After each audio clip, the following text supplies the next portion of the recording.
In DC, for DC. DC Radio, 96.3 HD4 and DCRadio.Gov. Welcome to insideSTYLE, DCRadio.Gov, 96.3 HD4. I am your host, George Worrell.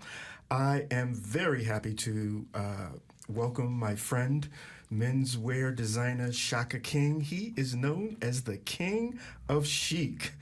Welcome, Shaka. Thank you for having me, George. How are you? I am great, thank you. Thank you for making the time to come in and talk to us. I mean, I read your bio. Well, we've known each other for years. Right. And I didn't realize that you started in 1991. Yes. Yeah. I'm trying to figure out, was it even earlier than 1991? It probably was. Well, yeah. You know what it was? I had started already, but at some point I was like, okay, let me put myself out there. Okay. And that's when we started. And I cold called Fairchild Publication to talk to Robert Parolo for DNR. Okay. And he was like, oh, we would like to write something about you. So we're going to send someone out to you. Where are you? And I was in Brooklyn. Okay. He was like, okay, no problem. Luckily, I was closer to downtown Brooklyn than way out in Bed-Stuy, but I was in Brooklyn, and I just felt that's what I could afford, so that's where I was. Wow. And they came, and from that point on, it just took off. Well, your formal training is at Pratt. Tell us about your experience at Pratt. Pratt was cool. Pratt was in Brooklyn, so Brooklyn was more laid back than Manhattan. So that meant it closed down and people went to sleep at some point, and the city did kind of stop a little bit, which was good because I was coming from Miami, born and raised. So it was a little bit of it was better than just being thrown right into Manhattan and all of the bright lights and the big city and all of that. So Pratt was really cool. Pratt gave me plenty of room to just grow and expand, and I enjoyed it. The campus was across the street from housing, and housing was apartment buildings. We were in one of the buildings, the other two were condos, and it was nice. And for the longest, I had my room to myself for like years. Because my roommates' parents were paying for their college, and they were living off campus, but they didn't want their parents to know. So I usually always had the room to myself. Well, it was an apartment. It was a one bedroom. Yeah, it was a one bedroom, but it had it laid out like a 2 or 3 bedroom. Okay. Had you started doing your sketches and doing, aside from your classes, did you kind of start molding yourself about what direction you wanted to go while you were there? Don't know. I left Miami. I had already been doing local fashion shows. I did the FAMU Orange Bowl Classic, and I would be asked to present a fashion show somewhere, and had a little modeling troupe. And so we were doing things locally. So I was already in it that way, and I was always sewing and creating and making clothes for my sisters like they were doll clothes, stuff like that. So when I got to Pratt, and I wanted to get out of Miami immediately. Like, I didn't want to get caught. I know a lot of people who was going to go to college, but then they applied and had to go the following year. So you graduate like what? I don't know, like the middle of the year. And then college fall semester seems like it starts a month away. So I started applying early on, and they were like, oh, well, we want you to come for the following start spring, summer. But Pratt had a winter room course, which is a summer course, but in the winter. And they said I could come then. So I jumped an opportunity and left and came to Pratt, New York in the winter time, which was from Miami. Miami, which was an interesting lesson.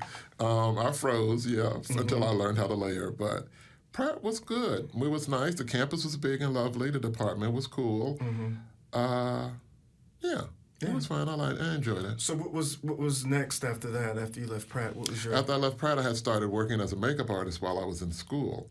So since I had started working as a makeup artist, I moved from doing doing clients one-on-one to trying to get the tear sheets and get with an agency, and I was able to do that. And then I moved to Europe and lived in Germany for a while and lived in Italy for a couple of years and on and off for a couple of years. And let's talk about that. Let's talk about being black and being fabulous and being talented and living abroad. Oh, wow. So being black and being fabulous and being talented and living abroad. All that you are. Yes. Yeah.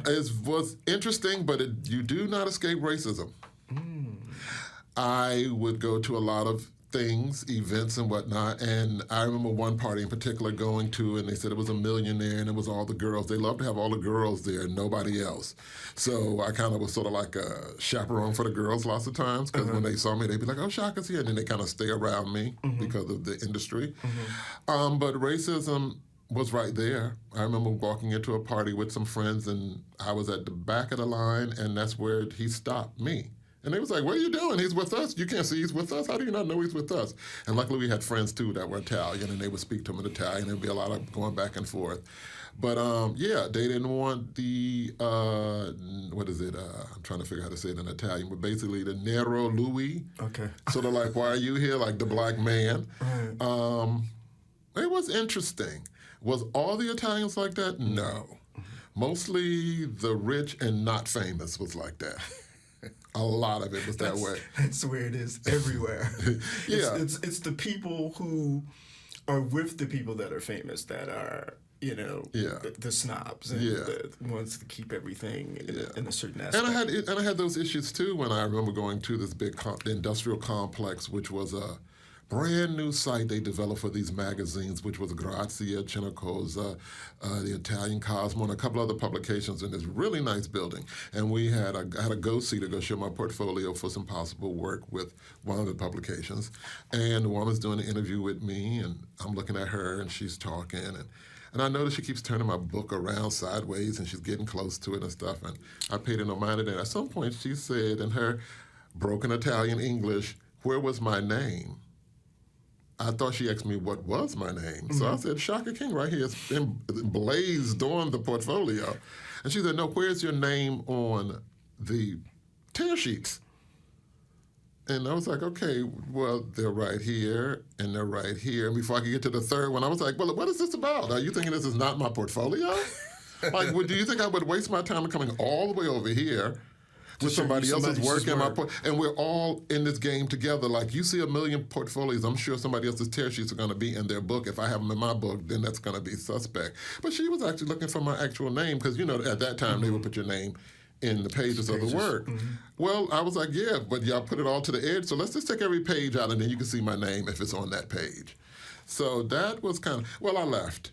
I pretty much told her how I felt about her because I was like, I'm not doing this. I don't need to work that much. As a matter of fact, I'm working a lot, so screw you and your publication. Right. So you knew your self-worth.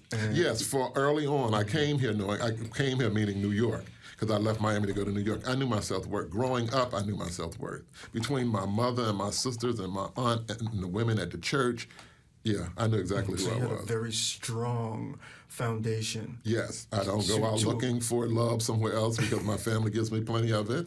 I don't look to do things to be with a crowd because I've always been concerned about embarrassing my family. Like, my family is it for me.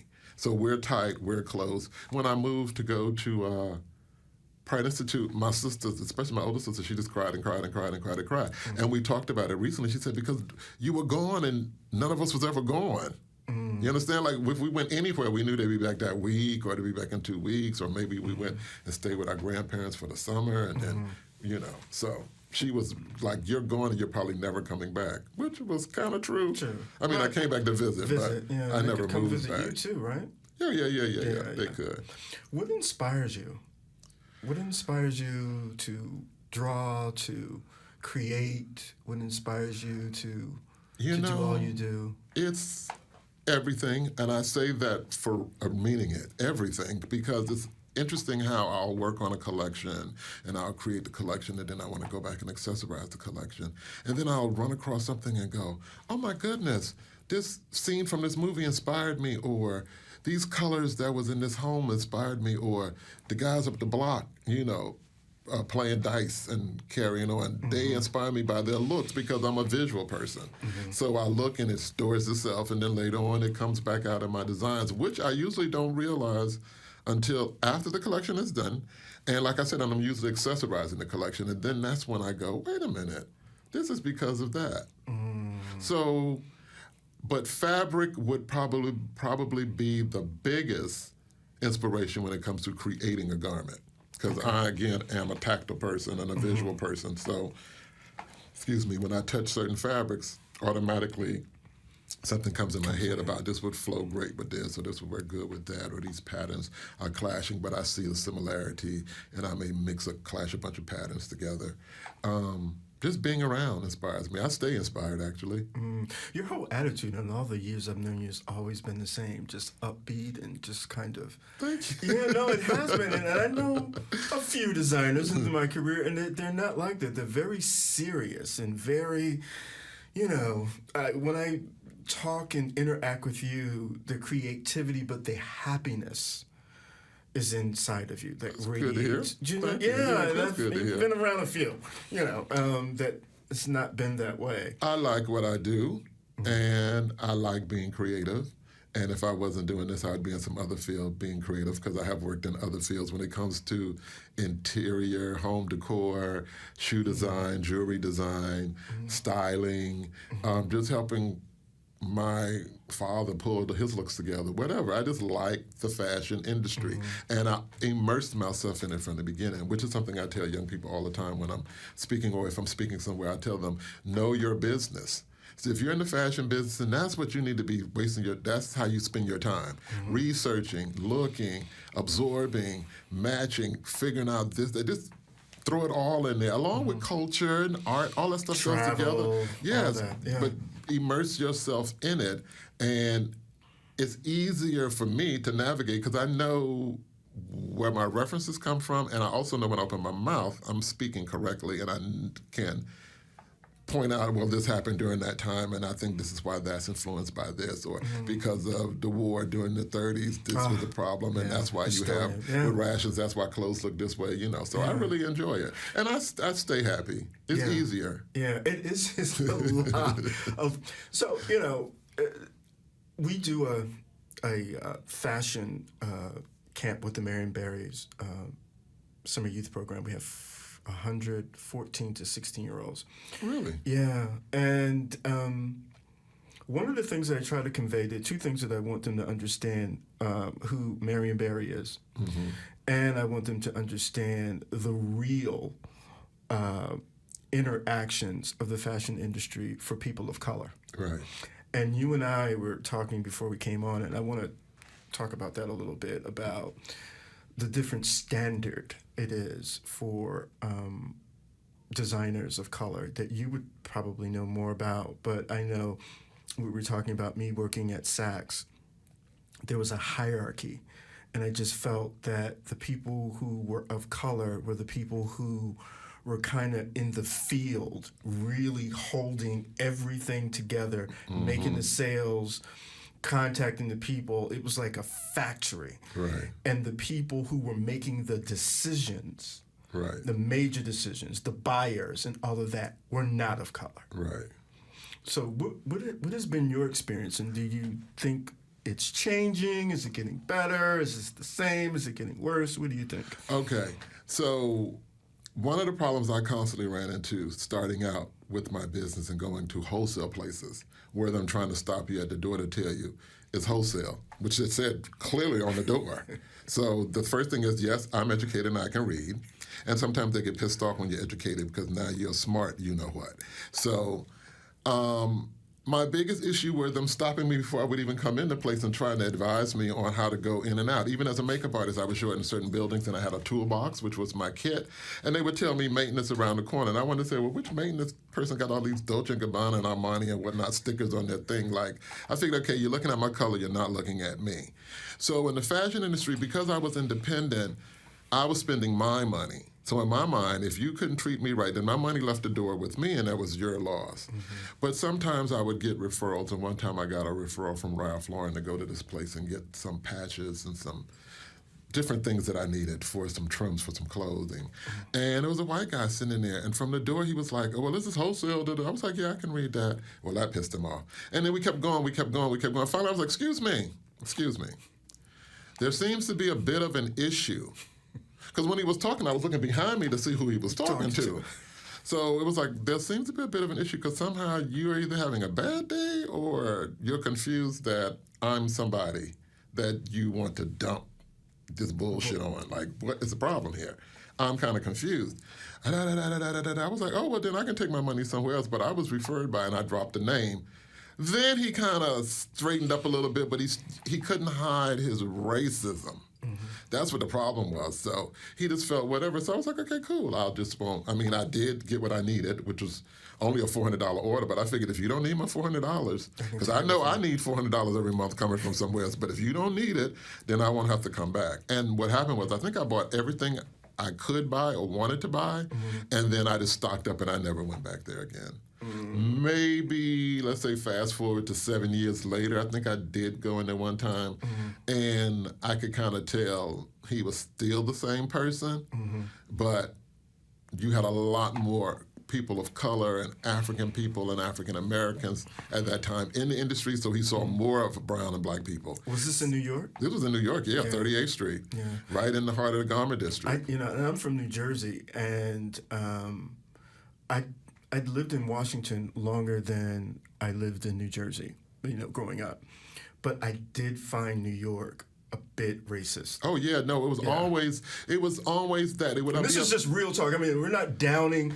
We're talking about our experience, and I want listeners and people who are listening to us. We didn't just start this. Yeah, we're talking about our experience, and this is what I experienced. We didn't just start yesterday. Yeah, I'm talking about I've seen this for a long period of time, and I'm just wondering, how are African Americans or people of color or women, you don't have to be black, but you can be Asian or Hispanic, being able to make it in an industry that's racist?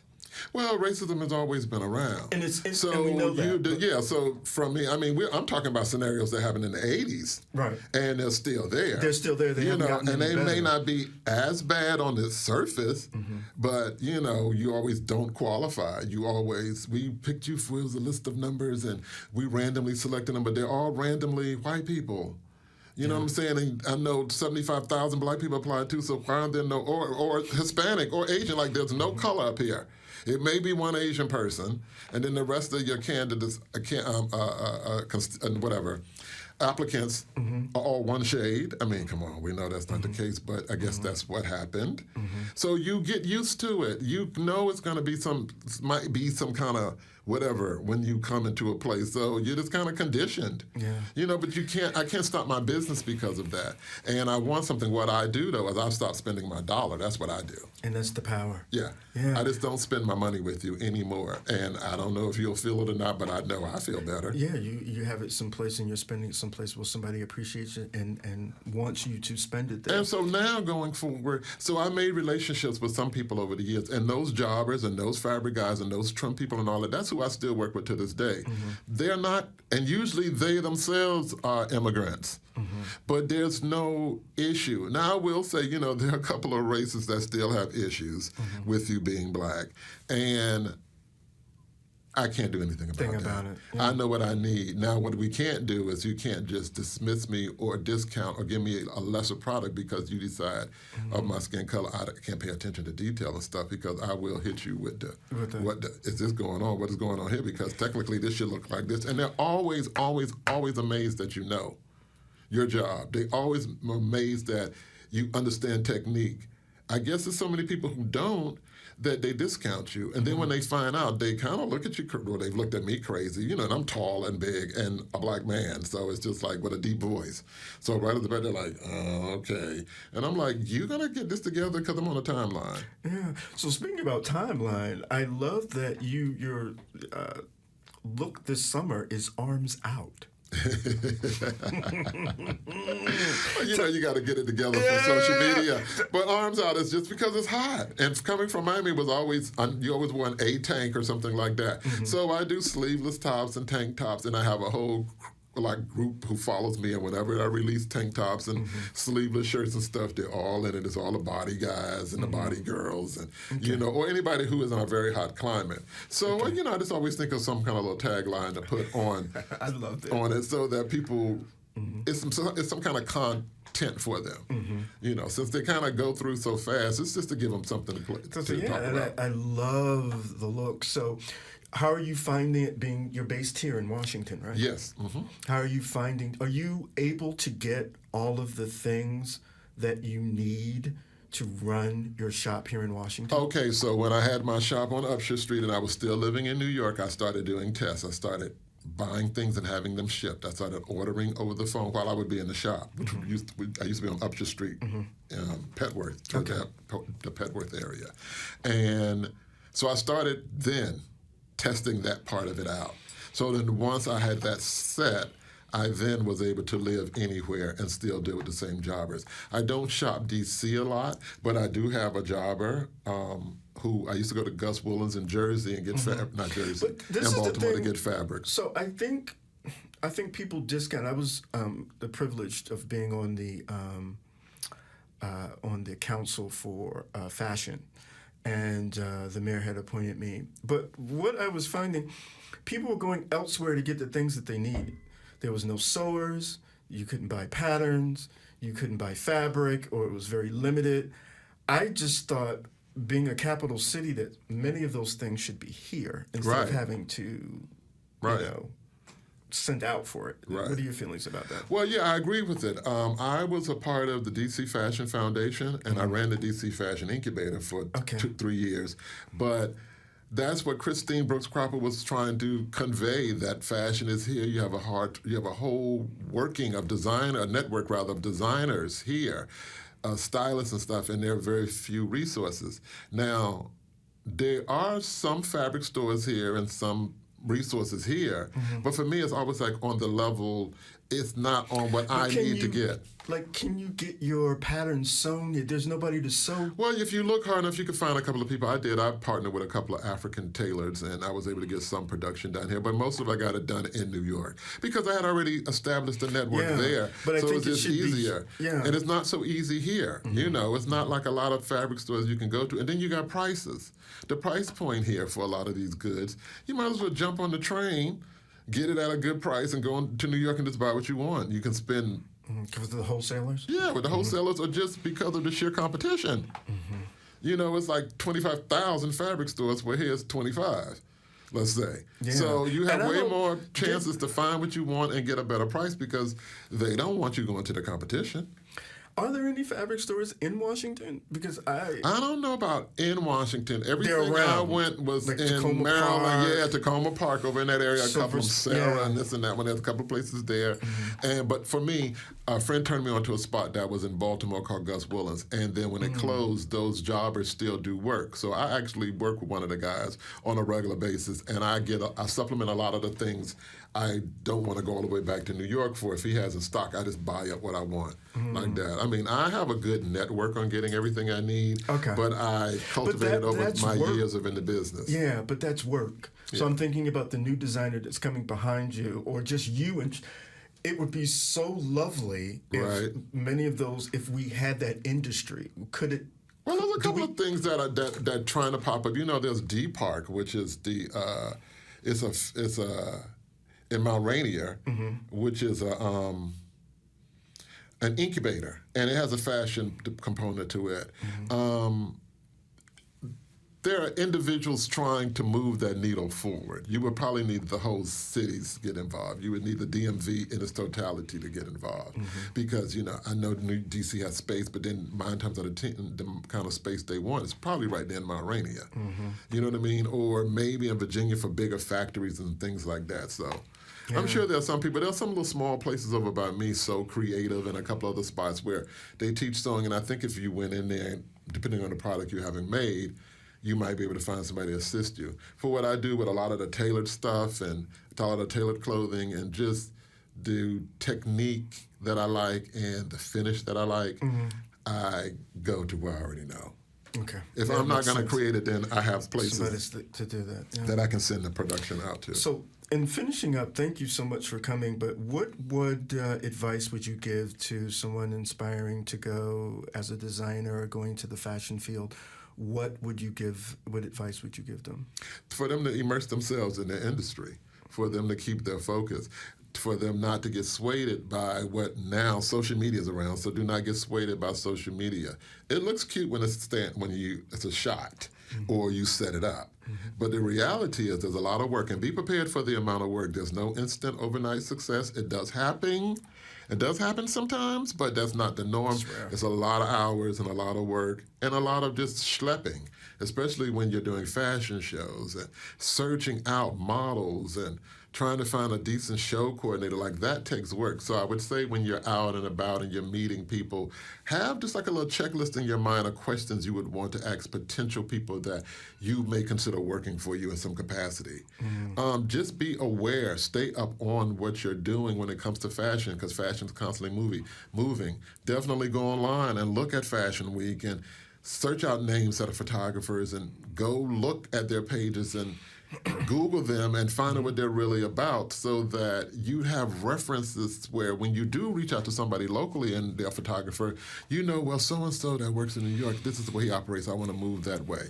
And just kind of create your own lane and then drive straight through. Well, we'll end it there. Thank you. That's great advice. How can our listeners follow you on social media? Are you on Instagram? Yeah, my Instagram is Shaka King Menswear NY, because my first one got hacked. So my new one is Shaka King Menswear NY.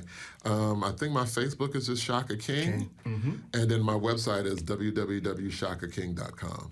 Well, thank you, Mr. King. You're welcome. Thank you, George, for having me. Definitely the king of chic. And we want to have you back to continue this conversation. Oh, please do. Thank I you look forward to it. Yeah, thank you. You're welcome. I would also like to thank our sponsor, Miller Furs. Miller Furs is the best place to store and service, clean all of your furs and outerwear. They also carry the area's largest selection of pre-owned furs. Miller Furs has been in the Washington area and an institution since 1921.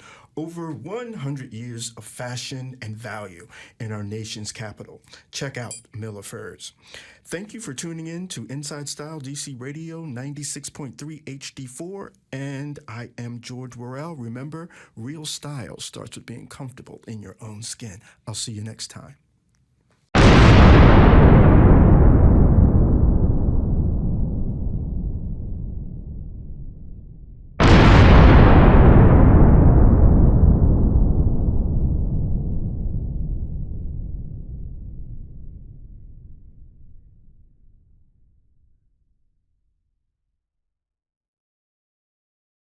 In DC, for DC, DC Radio, 96.3 HD4, and DCRadio.Gov.